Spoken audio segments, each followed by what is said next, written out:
தயவு செஞ்சு ஒரே ஒரு நிமிஷம் அமைதியா நான் சொல்றத கொஞ்சம் காது கொடுத்து கேளு. எங்க அம்மா உங்க வீட்டுக்கே வந்து கெஞ்சிருக்காங்க. அவங்கள கழுத்தை பிடிச்சு வெளியே தள்ளியிருக்க. அப்படியே இப்ப எதுவுமே நடக்காத மாதிரி என் முன்னாடி வந்து இப்படி நின்னுட்டு இருக்கல. இதுக்கப்புறமும் நீ பேசுறதெல்லாம் கேட்டுட்டு நம்பணும் இல்ல? தயவு செஞ்சு இங்க இருந்து கிளம்பிருமா. சண்டைக்கோழி சண்டைக்கோழின்னு மந்திர மாதிரி உன் பேரையே தானே சொல்லிக்கிட்டு இருந்த. அதுக்கு நீ இப்படி சீரழிச்சிட்டல. ஐயோ பரமா, என்ன பரமா இப்படி பேசுற? வேற எப்படி பேச சொல்ற? வேற எப்படி பேச சொல்ற?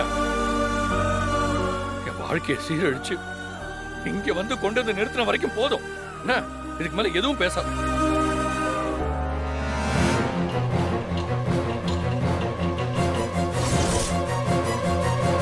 வாங்க வாங்க வாங்க.